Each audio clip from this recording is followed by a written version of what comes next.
I'm Gordon Masterton. I was president of the Institution of Civil Engineers between 2005 and 2006, the year that we introduced the President's Apprentice scheme, now the President's Future Leaders.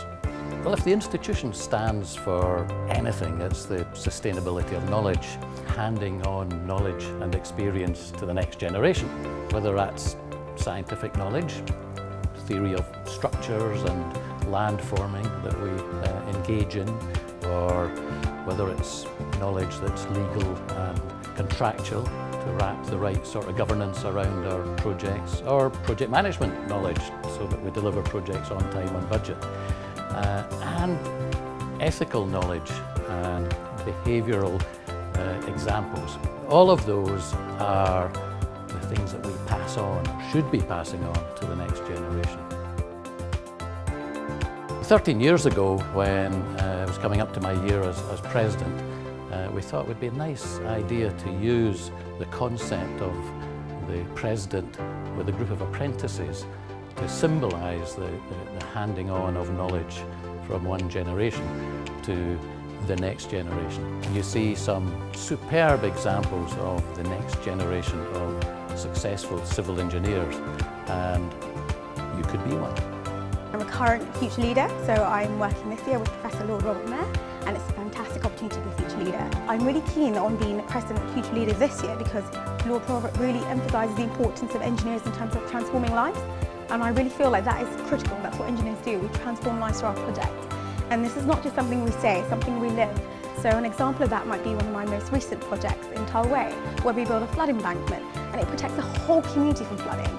And they'd flooded previously in the past, in 2007. It was horrible. But now, due to this project, we've protected them and made their lives a little bit better. And that's what I want to task everyone to do and get involved in, is join this journey and be part of transforming the lives of your communities and making people's lives better. Because an engineer isn't just maths and physics, though it's really important. It's actually helping people around you, and this is such a good way of doing it, helping on such a large scale. During my year as a President's Apprentice, I worked on a range of projects, and I think my highlight of that year was working on the Northern Infrastructure Panel. So the institution wrote a report about how best to plan and strategise the Northern infrastructure development for the UK. And so during that time I went through, I sat on a panel who helped write a report about some key recommendations for what the government need to do to make sure that infrastructure works for everyday lives. I also went to a Treasury Select Committee meeting, which was something totally outside my comfort zone. I got to see the inner workings of Parliament. I got to see people provide expertise and act as expert panel members to advise the government on infrastructure spending and how we need to be training the next generation to build what we need to build in this country. A key tenet of Tim Broad's year was on digitalisation, how we can use digital tools and technologies to shape the world that we live in. So I was able to work on a special project, the State of the Nation report, looking at how digital transformation could impact both our industry and our society. And not only did this give me a great vehicle to meet incredible people and get really involved in the heart of government during my year as an apprentice, but I could then bring that back into my day job, working for Skanska, on my tunnelling jobs where we could use new field tools, and now when I'm working on High Speed 2 to change the way we plan and deliver the works we think about. I studied an undergraduate degree in civil engineering before doing a PhD where I focused on sustainability.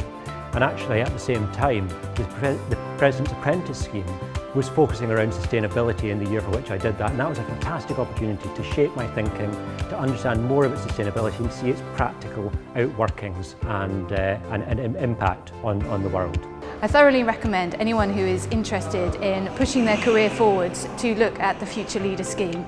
You get to be involved in the inner workings of ICE, you get to be seeing how we shape policy and we shape the world. You can be part of the Thought Leadership campaign, expressing our knowledge to thousands of people around the world. I've worked in improving cycling infrastructure, in politics, in finance, and there's so much more that I have yet to discover. If you start a career in engineering, you can definitely explore all of those. It's really made me proud of what we do when we do it right, and also want to make sure that engineers carry on doing it right. We have this amazing opportunity to really shape the world we live in, and I would encourage you to come and join us and be a part of it. I would encourage anyone to enter the built environment sector and then to take that further and become a future leader. For me, this has been motivational and it's been inspiring.